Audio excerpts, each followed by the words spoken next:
be the Noki group, identifying the individual in the front with the green blanket, with the rest of his group who are armed with, a lot of them that I can see, with either a long, almost sword-type knife, or pangas, spears, and what would seem to be almost type of axe, machetes further in the background. Others are carrying knokiris. It seems there are some sticks. And of course, the majority of them seem to have, well, in picture that I can see, the person in picture seems to have a blanket wrapped around his neck with a long sleeve type jacket or jersey. Mr. Noki seems to have his green blanket. The person in front of him with the panga's got a blanket. They tend to have blankets in some or other way wrapped around their shoulders to their waists or around necks, etc. Do we know where this picture was taken? Is it possible to identify the spot, more or less? Chairperson, they're underneath the actual power lines, so I'm not sure even the date thereof, but they're definitely underneath the power lines, and I can maybe just have a look.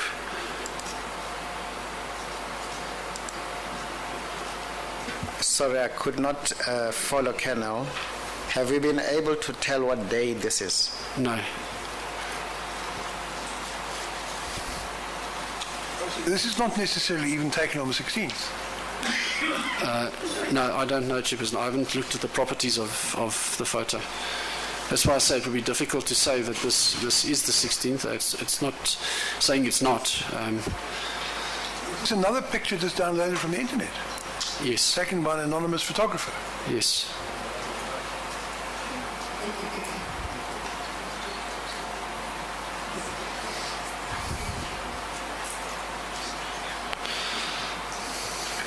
Chairperson, we may be of some assistance there. This is a photograph that is taken, that is on the website of Mr. Marinovich as one of his photographs. He wasn't there on the 16th, so it could have been the 15th, which was a date on which he was present at Maracana.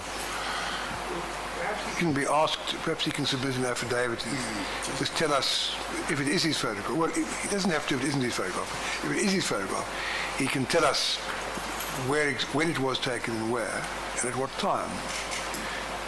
Alternatively, if it's on his website that he didn't take it himself, he may know who did, so we may be able to get the information. Thank you.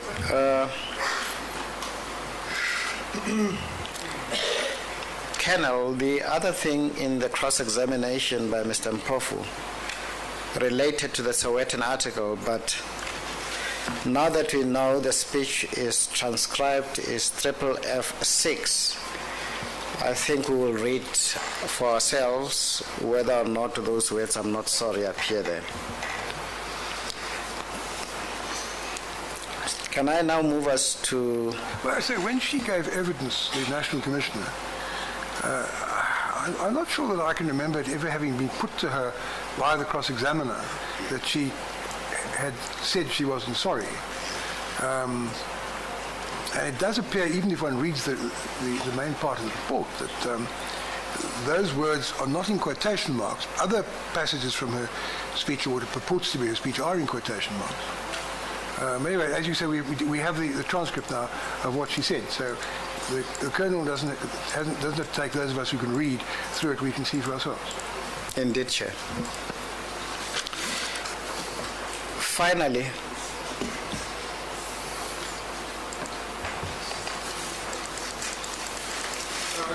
I'm told by Advocate Himmer that I'm wrong, that it was put to her that she said she wasn't sorry. But anyway, if the transcript's available, we can satisfy ourselves one way or the other as to what she said.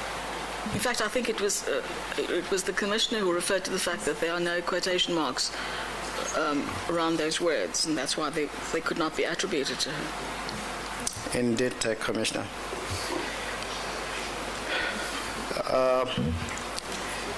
Colonel, you have, and with the permission of the Commission, a doctrine in the STF which deals with the state of readiness in the use of firearms. You have also indicated that is material that is classified. But are you able to show to us excerpts of that which informs how the weapons are handled? Yes, I can. Been exhibits. Not in a sense we contemplate of creating Well, hard if it's got copies. material before the commission, it's got to find its way into the record in some way. Possibly he could read it out with the relevant passages, and they could, in that way, find their way into the transcript. And that would mean we wouldn't have to trouble Ms. Pillay with another exhibit number.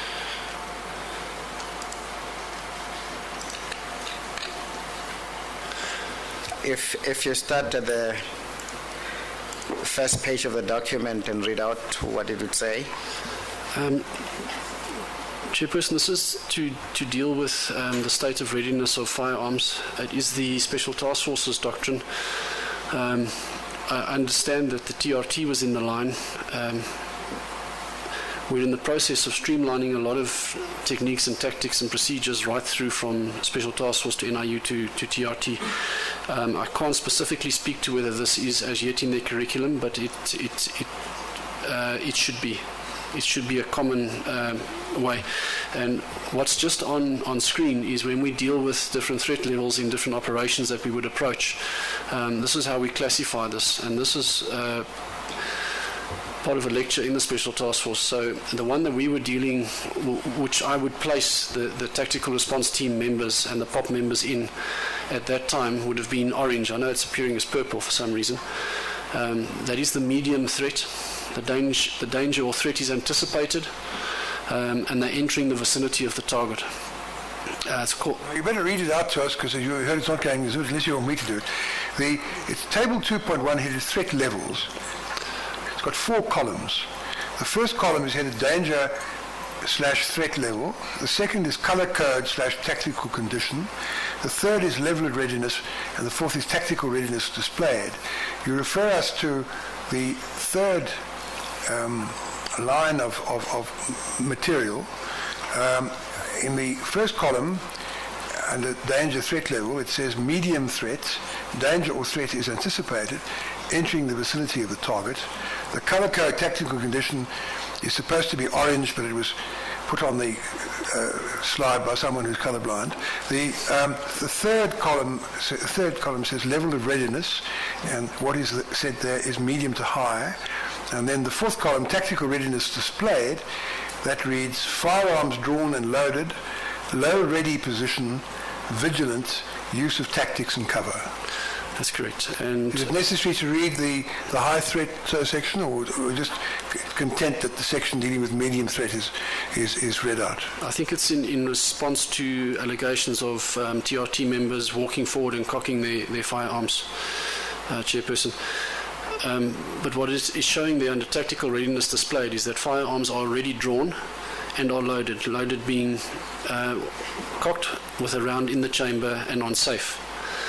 The low ready position that you see mentioned there means that the weapon is not raised. It is at this stage at an angle of 45 degrees to the ground, in essence. But the members again are vigilant to the threat in the vicinity, and the use of they start to utilize tactics and cover, which is in line with what we've seen. The utilization of tactics was the line abreast. Unfortunately, there was no cover on that open ground that they would be seeking to take, for that matter. But this is not built with Marikana in mind. This is a lecture which is long running within the SDF. If it's shown more specifically to what should occur, then one needs to maybe look at that slide. And these are some of the slides that are spoken to in the process of the teaching. Although it's under the heading at this stage of the foot patrol, it's actually part of the target approach lecture. And one can see there a final inspection is carried out where weapon readiness is dealt with. And this is where weapons are cocked, reholstered for pistols, and then the long weapons are cocked and placed on safe. They are what we call let them hang. They hang on their slings, and then the radio communications are checked, and they're ensuring that your lights, etc., work as well. When you're getting your weapon ready, it includes the lights on your weapon, not just putting of a round into the chamber and placing the weapon on safe. So this is the standard procedure. My only explanation of seeing the TRT going forward is that they were possibly busy with something like this, because we do see the straight line in some of the aerial photographs of, I actually believe to be NIU members, and I've watched some of the videos, who may have gone through a similar procedure before the operation. So what we have as SARI annotations of weapons held, is that in or out of sync with how police behave?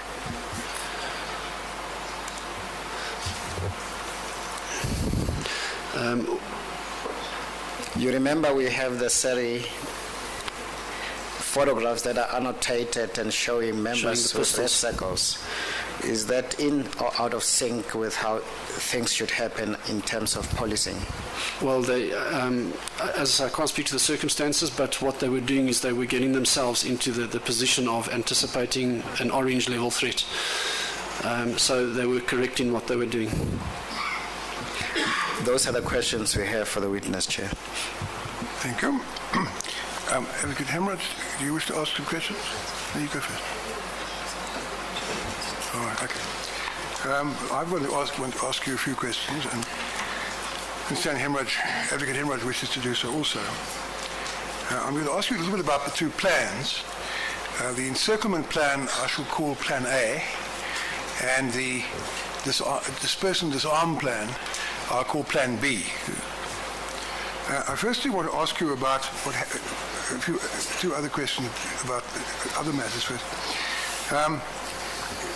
You told us that on the Thursday you assisted in drafting documentation in respect of an application to the Provincial Commissioner for authorization in terms of Section 13(7), I think, of the Police Service Act. That's for authorization to conduct search and seize operations in a particular area over a period of 24 hours. Now, when was that, as far as you understood, when was that search and seize, it's actually a cordon and search. Cordon and search is the official title of this kind of authorization. When was this cordon and search operation to take place, the one you were helping with? Chairperson, I can actually recall starting that process already on the Wednesday, that we were asked on the Wednesday to start the process. I think the documentation that I gave on the Thursday, and I'm not sure what the dates were that were supposed to be allocated to it. The documents, I think, are available, so we can see yes. that. If you can. But my concentration just was on what we would have called the targets to be cordoned and searched, not specifically on the time frames. The authorization has to indicate the area to which it would apply. Yes. And I think the document eventually signed by the Provincial Commissioner had a map or I think it may be a Google Earth photograph attached to it, which was clearly marked the area to which the authorization related. Is that correct? That is correct. Chairperson, if you don't mind, I'll bring it up and just to clarify for us.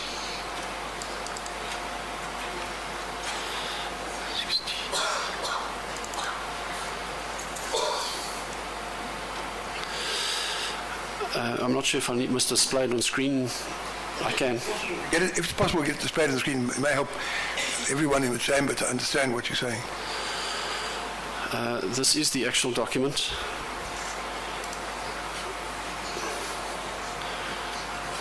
That was the background. Again, SAP's cordon and search, date and time from 17 to 20 to 16, 10 to 16.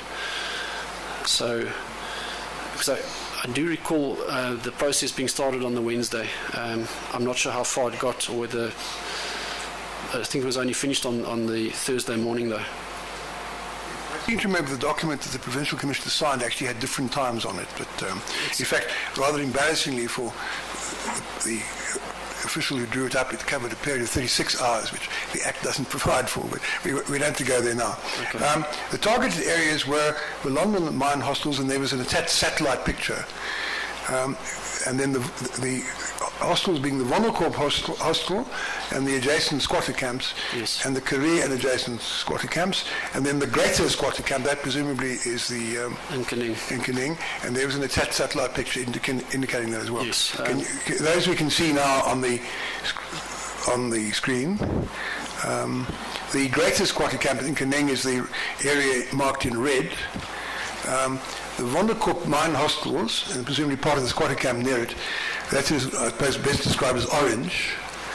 And then to the extreme left of the slide is the Korea mine hostel, that's marked in yellow. That's right. That's correct. And then the slides we just got on to, obviously always starting with an area view, moving on to the more specifics of Yes, so what... your job was really to identify and assist in demarcating, for the purposes of the authorization to be signed by the Provincial Commissioner, the area to which the cordon and search authorization was to apply. Is that correct? That's correct, Chairperson. How long did that exercise take you on the Thursday morning? Well, you said you'd done some of it on the Wednesday, but as far as the Thursday was concerned. Yeah. The document is saved. I think the properties will show when it was saved, which means that I have to have been finished by that time. So at 8:54 a.m. Finished by 8:54? Yes. Thank you. Now, was there enough intelligence at that stage? By that I mean information obtained by the criminal intelligence section of the police. Was there enough intelligence for the cordon and search operation to be carried out at that stage? Chairperson, there's no. If I can answer, no. And maybe just the reason therefore was the cordon and search we had envisioned here was the disarming of as many people as we could, because I also understand from faction fights in KwaZulu-Natal, when you disarm one faction, in essence you need to try to disarm the other, otherwise you're doing a major injustice because they are left vulnerable. So even if one perceived Korea hostel to be the more problematic one would still need to effect the same cordon and search at the Nam hostel. So if we could go back to the slide which showed us the times, as I indicated to you, my understanding is the authorization eventually signed was for different times. In fact, I think it's clear from the exhibits that there were in fact two authorizations, one drafted and never signed for the Wednesday, and another for the Thursday, which is to say covered the 36-hour period. But what you were busy with was assisting, in other words, this was the initial idea, was to get an authorization covering the period from 1700 to 2000 on the 15th, that's the Wednesday, and then again from 10 in the morning to 16 hours in the afternoon, 100 hours in the afternoon on the 16th. That's right. yes. Now, the question of the intelligence, whether there was enough intelligence, am I correct in saying that there were two possible sources of information, which, at least, one was, I take it you were aware of the fact that on the Wednesday evening, General Mpembe asked Mr. Zakwana of NUM if the NUM members could be of assistance, giving information as to who they knew was in possession of arms, either weapons, dangerous weapons, either in the squatter camps or in the hostels. And Mr. Zakwana undertook to endeavour to have that information obtained, but on the clear understanding that any information given was to be received on an anonymous basis. Clearly it was undesirable for the informants to be identified. Were you aware that that request was addressed to Mr. Zakwana? I wasn't Chairperson, no. Right. I heard it here in the Commission, I think a week or Yes, so. he said, by I mean aware now. I take it you weren't necessarily aware at the time. Yes. Now, of course, obviously, Mr. Zakwana, if such information was obtained, they weren't able to come back with it in time, I take it, because any cordon and search operation done on the strength of that information could only have taken place on the Thursday night. If that information came back, yes. Yes, if the information comes. Yes. So if one can call the idea of getting information that way about the presence of arms and the seizure thereof on, say, the Thursday night, if one can call that the Mpembe plan, that couldn't be implemented because of the decision to proceed on the Thursday. That must be so. Yes. Yeah. Now, the other source of information... Chairperson, sorry, just in saying that, it's not that it couldn't be implemented. If the plan that went ahead as did, it was still envisioned. In fact, I thought that it would be a flow once we had actually dealt with... No, you're correct. It could have been. Yes. Mr. Mpembe, of course, General Mpembe said to Mr. Sequano that it appears from what he said that he wasn't in favour of an attempt to disarm people on the Kopi. He thought that might lead to bloodshed. He thought this was a much better way. And if that was his approach, don't disarm on the try to disarm on the Kopi, there'll be bloodshed, rather do it this way. That, of course, was frustrated by the decision to proceed on the Thursday, but that's just a matter of logic, I take it. Now, the other way of getting information, which appears to me must have been available, was there was a lot of video footage and presumably still photographs as well of the people on the Kopi, in particular of the militant group. Yes. So if it was possible to identify the people, particularly the members of the militant group who were seen brandishing cutlasses and pangas and things of that kind, if it was possible to identify them from the photographs, it should have been possible, I would have thought, for Longman to have then said, yes, that's X. Well, no, X is the wrong letter. That's Y. And he lives in this particular shack in the informal settlement, or he lives in this hostel in this particular room. That's correct, isn't it? That's correct. Yeah. So, do you know whether the criminal intelligence people were busy with such an exercise, endeavouring to identify the people who were clearly members of the militant group and who could be seen on the photographs, with a view to obtaining information as to their whereabouts at night? Chairperson, I believe that was the strategy, and that a team was brought in, I think, on the Tuesday or the Wednesday, from Gauteng to assist with that very proposition. And for that matter, we actually had a special task force team deployed there overnight. We had the day team from Durban and we had the night team from Pretoria, who were actually, amongst others, on standby for information that was going to be obtained at any stage that they would need to go out to effect arrests and retrieve evidence. Again, I take it that was a process which couldn't be done, I was tempted to say overnight, but couldn't be done in a hurry. It would have taken some time.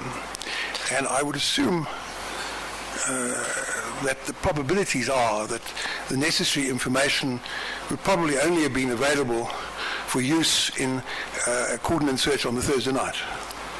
Well, probably at minimum. Yeah. But one of the other drawbacks is that if you happen to identify one, or for that matter even five, if you go and do what we would call a execution of a high-risk warrant of arrest or search warrant, and those people are there or aren't there, for that matter, the whole spirit of trying to deal with dialogue with the protesters at the Kopi would be compromised again. And in saying that, because it's touchy now unless you've got really good information on somebody that is a real murder suspect. But if you've just taken footage of the militant group at the Kopi and you go to arrest 5 people because they're part of a militant group, and you don't have the information that they truly are involved in the murder of a police official, other mine employees or mine security, you're risking blowing the whole operation at the Kopi with regard to trying to have the spirit of friendship and dialogue underway. Yes, no, well, I take it that what General Mpembe had in mind was a coordinated search operation which would effectively be launched once the dialogue was over, once there was no longer any profit to be derived from maintaining the dialogue. The next phase had now arrived. Would that be right? It sounds right, yes, Chairperson. And presumably will be a subject for debate later as to whether it's less risky to try to disarm this particular lot of people on the Kopi, or in front of the Kopi in the daytime on Thursday, or to proceed according to what may well be described as General Mpimbi's plan, but anyway, we don't have to, you and I don't have to discuss that. Now, I want to ask you now about Wednesday in the morning. You said there was a discussion in the JOC, and it was, I think it was after the actual JOCCOM meeting. I think that's what you said, am I right? Yes. And this discussion, you said, this is as you remember it now. You remembered it differently earlier, but we won't go there either at the moment. I'm busy with what you told us, if you now remember. It was brought about by the realization that Plan A could only work, as Mr. Semenya put to you this morning, if two factors were present, Yes. namely early in the morning and a relatively small group of strikers. That's correct. Later in the morning, bigger group of strikers, that plan wouldn't work. That's correct. And so that then, you said, gave rise to a discussion. I think you said mainly between General Annandale and yourself, but there were others present who made some points, but you can't really remember who they were, what their points were. But that was in the basis, that was the discussion. That's correct. And that discussion must have covered a number of matters, I take it. The difficulties with Plan A, especially in relation to the large number of people later in the day, and then the need for an alternative plan. Yes. And then when you were now, I also understood you to say you never really, on the Wednesday, worked out an alternative plan in detail. It was more the concept that you arrived at. Is that Yes. that's fair? But there were various factors, I take it, that had to be, or facets, that had to be considered in the attempt to formulate at least even the concept of an alternative plan that wasn't risky and that would not almost certainly precipitate a bloodbath. Is that right?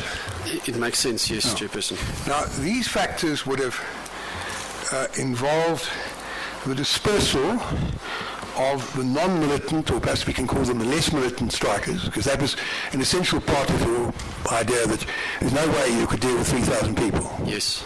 So you had to get the majority of them away, Yes. and the non-militant lot you wanted to go, and even the less militant people, if I can call it that. Is that fair? Yes. And you also then had to consider what form the engagement would take with the militant strikers. Is that right? Now, did you consider the risks of that, of an engagement with the militant strikers? Chairperson, yes. Did you take into account the fact that, according to your information, they had undergone rituals and the indications were that they'd received muti? I'd heard that, I think, on the early hours of Tuesday morning and during the course of the day on Tuesday, yes. Now, I think we've had some evidence that there was a similar problem at Impala. There'd also been what one can call a muti factor.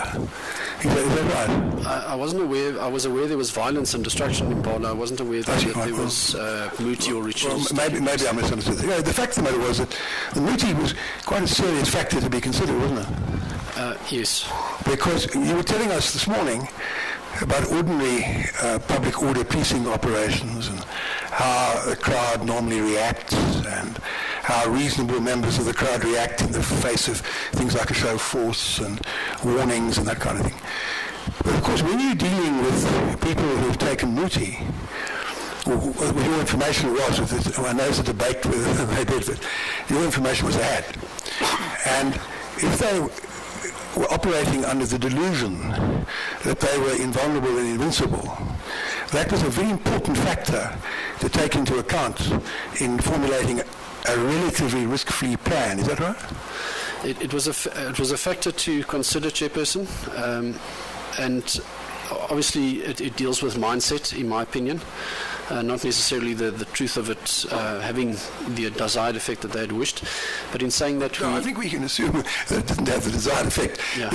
There's a debate as to whether they believed that.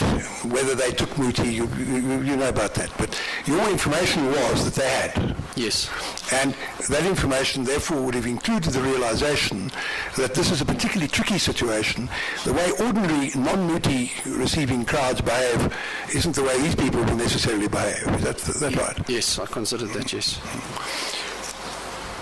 Now, when you considered the risks of your plan B, or the concept that you were busy with, you obviously foresaw that there was a danger that the POP people would be attacked. In other words, that despite the tear gas and the water cannon and the rubber bullets, there still would be an attack. The POP people would still be in danger. I did anticipate that, yes, Chairperson. And that, I take it, was based on a number of factors. One was what happened on the Monday. I know there wasn't a water cannon on the Monday, no, but there was stun grenades and tear gas. Yes. You also had did you have information at that stage that these people were wearing blankets? No.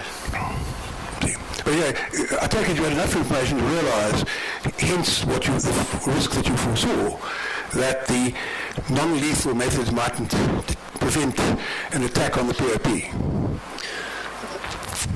Might prevent. Might not prevent. Might not prevent. Yeah. I anticipated. Yeah, I know you did. And you foresaw that possibility, and you made that contingency, and you had a contingent plan to deal with it. Yes. That was the TRT people armed with assault rifles firing sharp ammunition. Well, it was first to have a safe haven in place for the... No, I'm sorry. I'm cutting it short. Clearly, you had to deal with ways of ensuring that the POP people weren't hurt. Yes. And that was having the Nyalas nearby, so they could fairly quickly take refuge if they came under attack. Yes. Which you foresaw might happen, yes, from the militant members. Yes. And then, but the further provision you made was the provision of the TRT people armed with assault rifles and sharp ammunition, which they would have to use in self-defense or private defense against these attackers. Yes. And there was clearly a risk that some of these people might be killed or seriously injured in the process. There was. I tried to mitigate that to the best that we could. I'm sure you did, but that you couldn't eliminate that risk completely. No, not completely. It was a foreseeable risk. Yes. Yeah. Now, another factor I take it that you took into account was the previous behaviour of the militant group. I take it it's a fair inference that some of the murder and mayhem that had taken place from, I think, the Friday or the Saturday was the work of some of the militant group. You couldn't say all of them, but some of them, on the overwhelming probabilities, were involved. Yes. Now, by that time, 10 people had died. Leave out Mr. Twala is a special case. 3 of the 10 were people who were killed at near the railway line. 2 of whom appear to have been strikers. There's a question mark over the 3rd. So we take them away. We've got 6 left. 2 policemen were killed, and 1, of course, is seriously injured. And then there were 4 others. The 2 security guards on the Sunday in the daytime, and the 2 workers, I think, who were not complying with the unprotected strike and who met their deaths because of that on the Sunday evening. Is that right? That sounds correct. And there were also vehicles set alight and so on. So this was some at least of the members of the militant group were dangerous criminals. Yes, I anticipated that. Who had shown, they were murderers, in fact. And they were people who had shown what they were capable of doing. Is that right? Yes. That also had to be factored into your plan. It had to be factored into your plan, the kind of people, the customers you were dealing with. Is that right? Yes, I did, Chairperson. Oh. And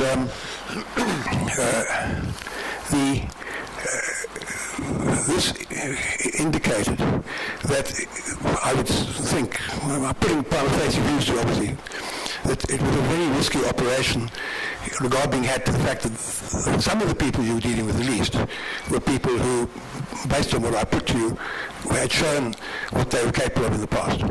Yes. Now,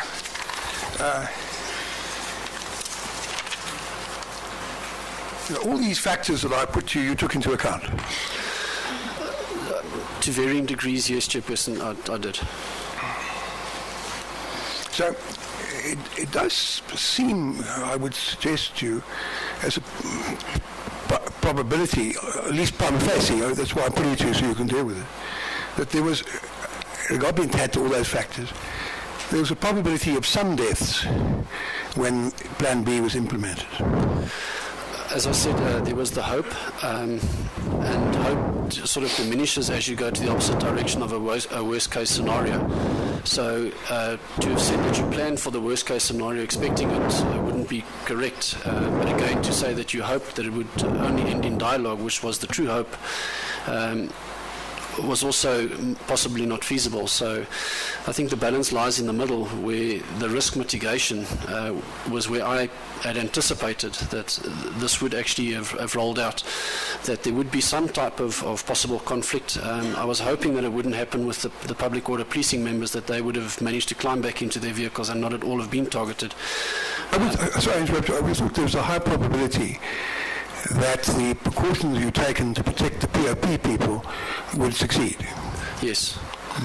And that when it came down to the actual attempted high-risk arrests, that is where I anticipated there could be conflict and violent conflict for that matter. But in saying that, I know we haven't divulged all our tactics on how to actually deal with those situations for the very reason that we can't, because people would just find defense mechanisms for them. But specifically the NIU, the task force, and the TRT to maybe a slightly lesser degree are quite well trained in how to come into environments where they are dealing with a violent, belligerent individual who's not always armed with a firearm, but at times will also be armed with other types of weaponry. Yes. General Mpembe, I take it, knows about these secret instructions that you were referring to, but his view was expressed in the terms I put to you, and he certainly thought, and he conceded this when he gave evidence, that the risk of bloodshed was definitely there and couldn't be eliminated. Chairperson, and I take it based on the kind of considerations I put to you. well, I don't know. I wouldn't know if he does know the tactics that we would know. I'm not aware that he's done a TRT, NIU or STF training curriculum for that matter. So I wouldn't be able to say what he does know. I haven't actually asked him how much of the tactics that we would have utilized would he be able to have been aware of. And I understand. But I take it even you, with your knowledge of those tactics, can't put your hand on your heart and say there was no risk at all that anyone would be killed. No. Now, these discussions presumably covered quite a wide range of matters. This discussion, rather, that took place on the Wednesday. How long did it take, would you say? Chairperson, I can't really recall. The little bits that I did recall, as I stated, was just triggered by the mentioning of the cattle, which triggered something else to say, well, so we first reviewed encirclement as it was and actually looked at all the reasons why it couldn't happen. And they were all quite realistic and justifiable. What brought back, again through deduction, was one of the pictures. It's where we saw the orange and the blue line of encirclement move so that it was lined up against the power station. That shows me that we actually I must have, or we as a group must have actually looked at whether we expand the razor wire to try to make it fit better, would it still help or not, and etc. So there was some form of. So how long did the discussion take? Oh, I can't. Was it several hours? No, it wasn't hours. Half an hour? Hour? I think it was probably more in the vicinity of about a half an hour, 45 minutes. Half an hour.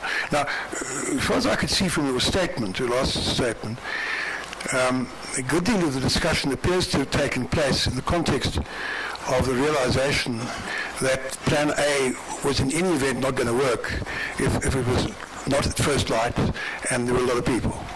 Is that right? That's correct. And so that's a theme that's repeated over and over again in that the relevant section of your statement, that what appears to have been at the forefront of your minds was that Plan A is only a plan that could work first light rather, a small group of people, and if something has to be done in circumstances with a lot of people and where it's no longer first light, you'll have to have an alternative.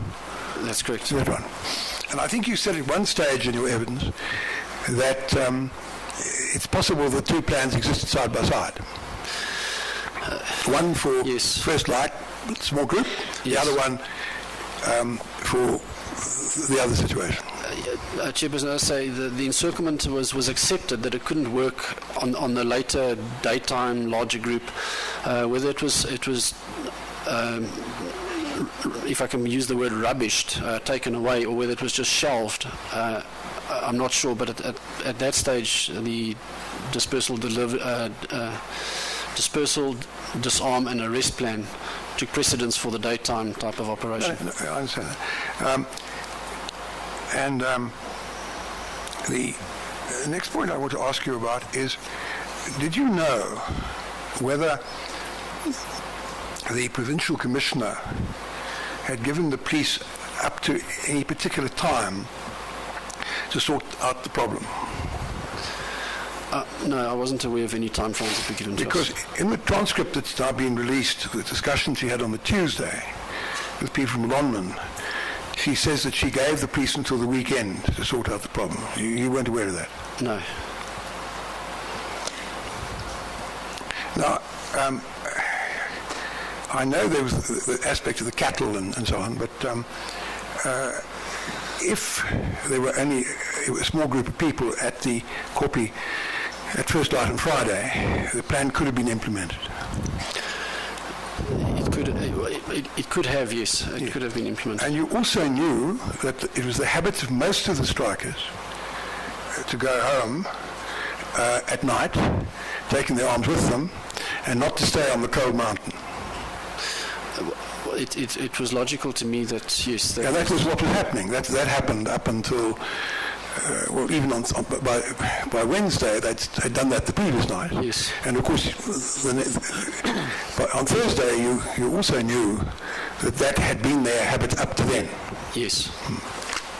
Now I want to turn to the Friday morning. Now, what time did you get to the jock on Friday morning? We're talking the day after... I said Friday morning. Yes, Sorry, okay. Did I say Friday morning? Oh, yes. Yeah. I mean, on Thursday morning, what time... Sorry, thank you for correcting me. I made a mistake. What time did you get to the jock on Thursday morning? Chairperson, would have been between 22, 5:45, somewhere around there. So you got there before the JOCOM meeting began? Yes. Now, we've seen some minutes, but they were apparently drafted and redrafted at Roots.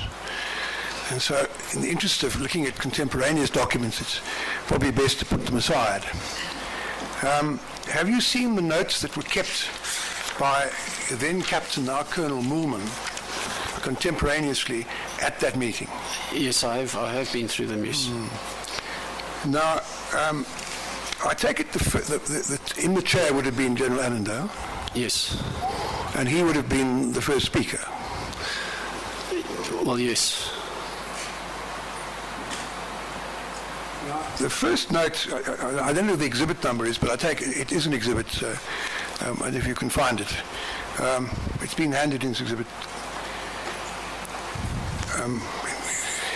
I don't know can Mr. Shaskerson perhaps tell us what the exhibit number is?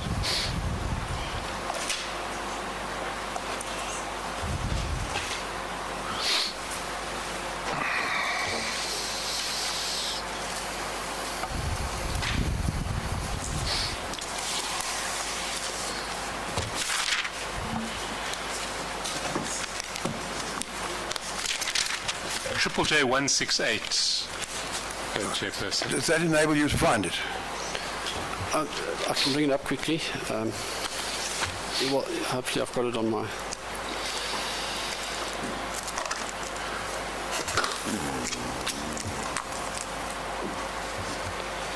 of the Provincial Commissioner.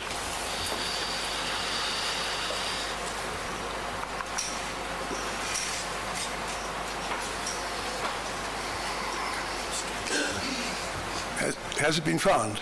I think we need to just swap out my computers at the moment on screen, Chairperson. How long will that take? Someone's coming to assist you.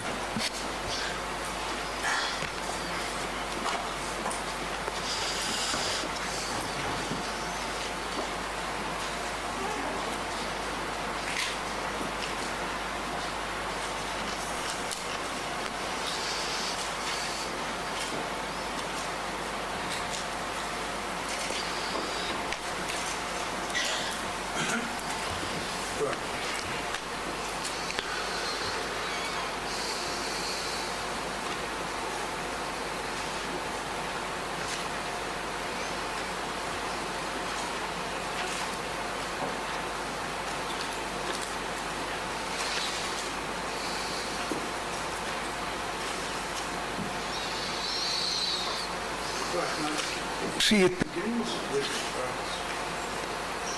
the page before. That's the front sheet. So your microphone's off. Thank you. That's the front sheet. Could we have the second page, please? Now, it starts with security deployment, radio technical held mechanics not here to follow up, and then appears a paragraph, obviously someone speaking. Today is the day. There's no. This matter is going to be sorted out today. That's right. In the mentioning of D-Day.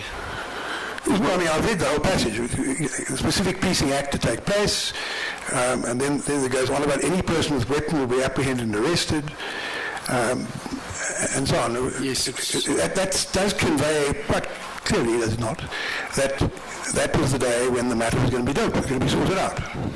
It looks that way, Chairperson. Yeah.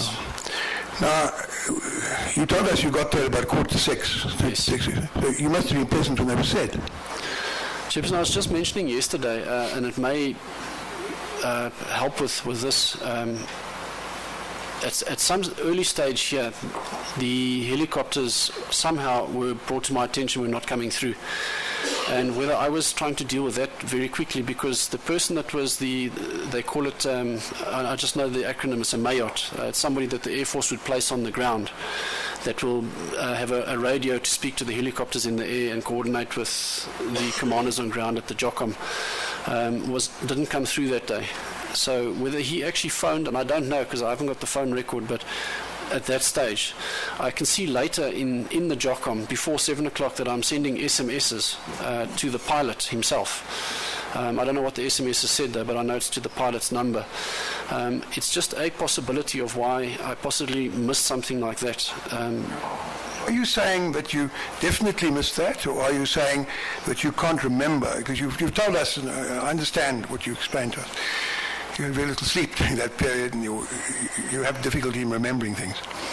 Is it possible that, do you say you didn't hear that, you didn't know at 6 o'clock or shortly thereafter that today was D-Day? Or is it possible that you can't remember it? Well, I can't remember it, so I'm trying to sort of figure out a reason why I don't remember it, whether there was something because I maybe wasn't in the JOC while it was being said, but I don't recall it, no.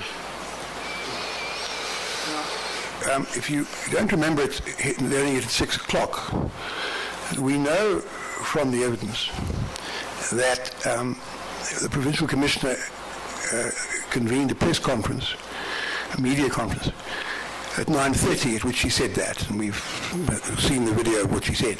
Yes. I don't think the evidence is that you were at that conference. No.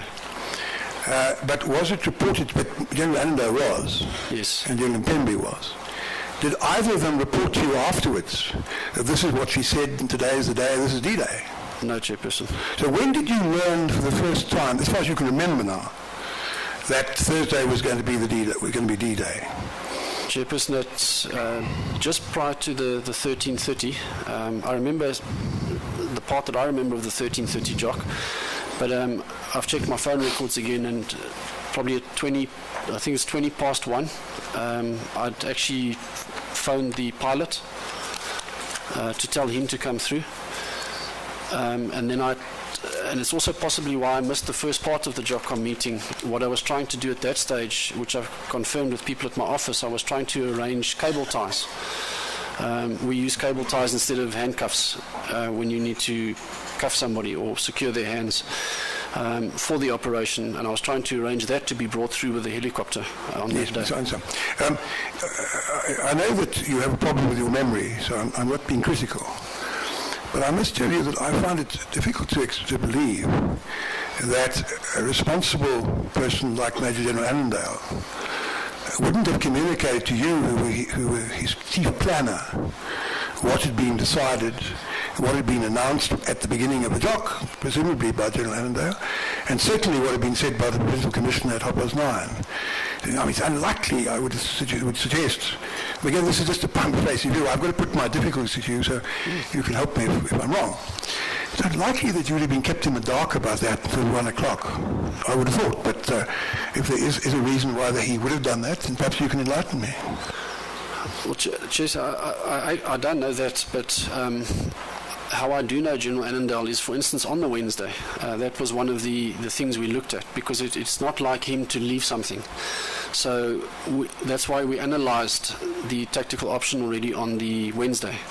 I know that you told us that. So that's your second memory. But the point is that that hadn't been even put before the JOC. There'd been no JOC decision on the matter. So if on the Thursday the matter was going to be dealt with finally, I would have expected that to have been raised before the JOC, which it appears to have done if one reads these notes correctly. But I would also have expected you to have been told about it if you weren't at the JOC at the moment it was said. Because wouldn't you have had to, as the chief planner, to have taken the concept further and started working on the details, and because it was only a concept, wasn't it? And if it was going to be implemented correctly, I take it, I mean, this is something you know about, I don't, but I would have thought quite a lot of work would have to be done of a fairly detailed nature to make sure that everything went right, it went correctly. Yes. Right. So I must confess that I would have thought, would have expected on the probabilities that he would have told you that, so you could get cracking and do something about it. Am I wrong in thinking that? Jefferson, that's why I have the same kind of logical process, that if he had told me, I would have got cracking on it. That's the thing. And I didn't. So that's why I had made the deduction, because I can remember it at the 13:30 that there had been no detail at that time given to the concept. That's something that's been puzzling me for weeks, but I'll put my puzzlement to you in a moment. But tell me, what exactly did you do then on the Thursday morning? I know you worked on the cordon and search, but you told us you finished that at about 8:54 or something like that. Yeah. What did you do for the rest of the morning? I don't remember, Chairperson. For that matter, for the Wednesday after that we decided on that, I also don't remember. But I mean, I would have gone at some stage, whether it was Wednesday or Thursday, into thinking more in depth about what to do on a dispersal plan. Although it was not in the context of having a group work session and so on. You see, there's a hole in your memory, isn't there, for the Thursday? All right? Yeah. Now, and what we do know is that by 1:30 you hadn't had a chance to work out the details of the concept. You said that. I think I would have already pondered. But the JOC had not yet. I understand that. But still, you were the chief planner. Yes. You were the one that they would look to, I would have thought, to come up with the details. Because that was your speciality, and you had shown in the past that you were able to do that work very well. Yes. No. Now, and you just can't remember what you did that morning? No. Now, you see, that's been puzzling me for weeks, because I believe if people act out of character and you follow it up, you can normally find the truth. And it occurred to me that if the concept had already been worked out on the Wednesday, and you'd known early on the Thursday, as I thought on the probabilities you must have done, that the day was the day, I would have expected you, conscientious as you are, to have started work. But in fact, we know, and I would have expected you to have had enough time to produce printouts for the officers, the commanders. And you didn't do that either, we know that. Yeah. So, hence my puzzlement, you understand. Now, something else I want to ask you about. As of the early morning, there were two possibilities, it would seem. Well, you say you didn't know about the second. But the one possibility was that they would, in fact, lay down their arms and walk away quietly. The other possibility was they wouldn't, and know what we now know, that meant it was D-Day and there had to be specific police action. Phase 3 had to be implemented. Now, we also know that you didn't believe that they'd lay down their arms. Yes. Criminal intelligence didn't either. Their information was, well, we know what it was, that they weren't going to hand over their arms and they weren't going to leave the copy, they were going to fight. That's right? Yes. Now, again, you see, if you had known, as I think it appears probable that you did, that before 9:30, that Thursday was D-Day, you would also have known it's unlikely they'd lay down their arms. It's likely they're going to keep their arms and fight. All the more reason why I would have expected you to start working on a plan. That's correct. But you didn't. No. So I must tell you that, as President advised, but as I said, I'm trying to be as open-minded about it as I can, I'm inclined to the view that the reason for the hold in your memory for the Thursday is that what you remembered originally as having happened on the Thursday did happen on the Thursday. And when you were subsequently, I don't know, persuaded, but moved to change what you remembered, I'm not suggesting that in a nasty way, but, you you remembered it differently. You suppressed, you moved what happened on the Thursday to the Wednesday, and are now left with a gaping hole on the Thursday morning, which it's impossible to understand. And you behaved if you knew that it was D-Day, you behaved in an extraordinarily uncharacteristic fashion for an officer of your competence and ability. Now, that's the way I see it prima facie. I could be wrong, but it's my duty to put it to you so you can help me. Is there something in what I suspect may be the truth? Well, Chairperson, I said that at the outset when I made my consolidated statement was I could remember these parts of information. I just had trouble in placing them specifically, and I initially also thought that to be the case.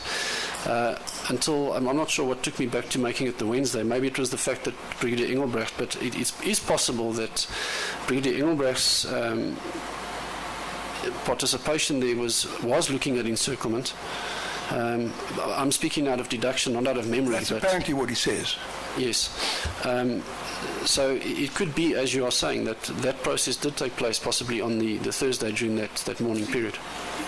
We've got to explain a number of very improbable things. That you weren't told early in the morning that you better get cracking and finalise the plan because it looks pretty clear that we're going to need it. You weren't told that. On your version, but I mean, that's improbable.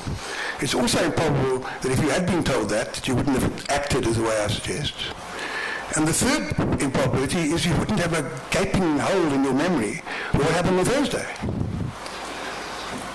So how do you deal with those points? The only part that bothers me a little still was if I'd received instruction, I would most definitely have gone ahead with, as you say, I would have had printouts ready, I would have had a briefing for that matter ready on a PowerPoint, etc. So I'm not sure, unless I was waiting for an approval of... You were waiting for an approval. I mean, you were the chief planner. Time was of the essence. Yeah. It wasn't likely that the jock people would put their hands up and say, sorry, we don't agree with this. I mean, the probability, there wasn't much else that could be done, could there? So I don't see you could have been... Again, you understand, I'm doing it all on the basis of prima facie view and keeping an open mind, but I don't see how you could have been waiting for approval.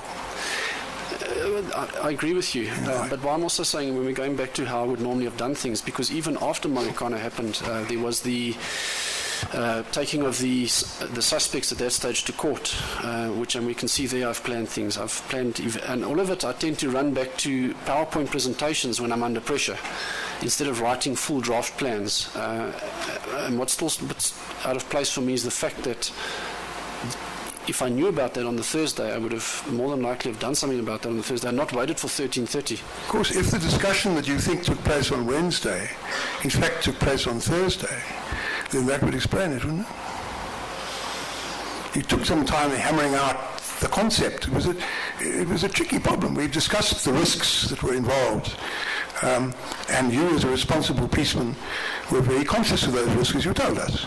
So I expected you to have taken quite a long time to work out the concept. Now, if, of course, the concept worked out on the Thursday, as you first remembered, that would explain the facts I put to you, which have been puzzling me for weeks. Yes. Now, let's move on to the next point.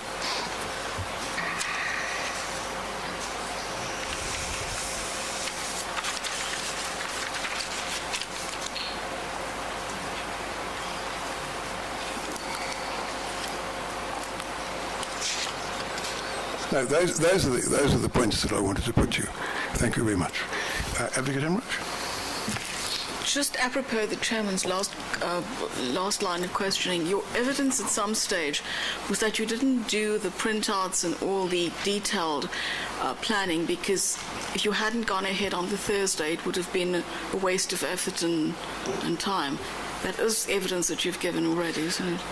Before something is approved, yes, Commissioner, to receive the approval first of the concept, and then thereafter you will develop the plan on it, yes. Can you just help me with something? It has been raised that there were no POPs commanders at the JOC when you did the briefing about the tactical option. Have you, since the incident, have you had any discussions with POPs commanders who've commented that perhaps the plan was not POPs friendly or did not take certain points of their view into account? Chairperson, I haven't done my own grant to ask them, but I have. I know Brigadier Carlos has mentioned to me on more than one occasion that he had full faith in what I was delivering as strategy. And he's mentioned that on more than one occasion. And as I say, we have a history. He's worked with me before. So it's possible that is part of his build-up to his confidence in the planning ability. Now, we've had at least two statements that have said that they thought that the tactical option was an encirclement of the copy. Now, can you help me with what in your briefing was capable of being misunderstood when you did the briefing in the field? What is capable of being so misunderstood that one or other commander would think that what you were briefing was an encirclement of the copy as opposed to a dispersal, as you said? Commissioner, that's actually difficult for me because in my whole reasoning and looking at the layout of those very nyalas that morning, I can't see how that was ever a consideration in the mind of the actual encirclement physical action, because it just didn't come anywhere close to it. So I've kind of seen that as a possible, either the commanders also, many of them had to travel, for instance, from Johannesburg every day. I don't think he was sleeping in, so their hours were long. They would finish late at night, get back, come back the next morning. Whether it's a little bit of a lack of sleep, he may also be recalling possibly the briefing given at 6 o'clock that morning, and not recalling too much of the briefing given at the 14:30.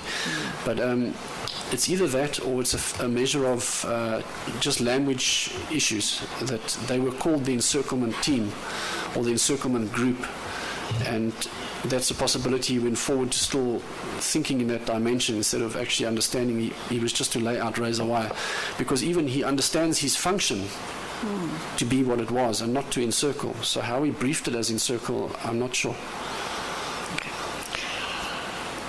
We've had evidence that on the 13th, that just prior to the incident, that there were two persons arrested with licensed firearms. Now, Are you aware of any information or any intelligence about the prevalence of firearms in the area, licensed or unlicensed?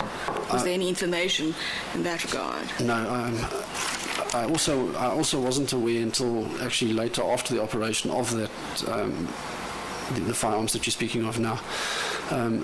There was no intelligence either at the time of how many firearms were in there. I was actually knew of the mine security and the police firearms which had been taken. But at that stage had not gone into the depth of considering licensed or possibly illegal firearms in possession of the strikers. Yes, thank you. Thank you. Right, thank you. Judge, Yes, Mr. Smith. would there be an opportunity for questions arising? Of course. I can't see one.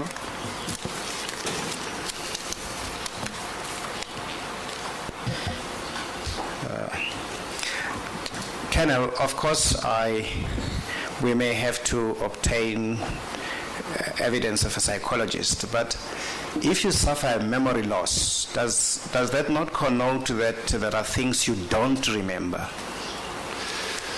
Yes. Is that a leading question or not? No, I'm going to ask another question arising out of that platform. Is it possible to tell whether, because of the absence of that memory, you're acting in or out of character? Are you able, with the same mind that is disabled about memory, to be able to tell whether your conduct is in or out of character? I don't know how to answer this because I think we're moving in areas now that are not necessarily part of my frame of expertise, but it may be psychologist but... Can I ask you this though? When one looks at Standing Order 262, it is about police operations in public order management events, correct? Correct. It goes up to the point of a rubber bullet and then says it does not address itself to private or self-defense. You recall that? I think it just mentions that private self-defense is not excluded from... Yes. Yes. So is it conceivable that you can have a plan where you planned private defense? That people now must shoot each other as part of the plan? No. I have no further questions. Thank you. Well, I take it there are no further questions by anybody. We adjourning earlier today than usual. We can recommence at 9 o'clock tomorrow morning. I would like to see, the commissioners would like to see the evidence leaders and Mr. Semenya and such other members of his team that he wishes to bring. And want to discuss statistics and so forth. The conduct of the commission. I think I can now announce that we will be sitting until Thursday, I think it's the 5th of December, and we'll be taking a recess, but I would stress it's a working recess from then until the 6th of January. There'll be a lot of work to be done in the interim, particularly regard to such things. I would hope that the council involved would start preparing preliminary heads of argument on the issues that are covered by the evidence that or provisional heads of argument, on the matters that are being covered in the numerous witnesses we've been hearing since November last year. I mention that for the benefit of those who wish to make arrangements and don't know what the policy is. But we have to have a recess, obviously, but it's also necessary for the purpose I've mentioned, so that those of us who be sitting here every day can read the record, in some cases reread the record to refresh our memories, and that provisional heads can be drafted on questions. I take it's pretty clear to many of those present what kind of issues arise and what sort of matters we will require argument on. So it would be appreciated if the time, in other words, it's not a holiday that I'm suggesting we have, but a working session away from the Commission. And also, of course, during that time, we will be endeavouring to get extra information which will be relevant for Phase 2. 9 o'clock tomorrow morning? Excuse me. Sorry? Colonel, I owe you an apology. You're excused. You can stay. You can listen if you like and stay, but it's not obligatory, and you won't get any black marks or any criticism if you're not here. Thank you very much. You've been very patient with us. You've been here for a long time. You've been asked all sorts of questions. And we're grateful to you. You're excused from further attendance. Unless, of course, the usual caveat is if at some stage something becomes necessary for you to come back, you promise you will come back without having to issue a subpoena. On that basis, you're excused. We'll adjourn till 9 o'clock. Thank you, Chairperson.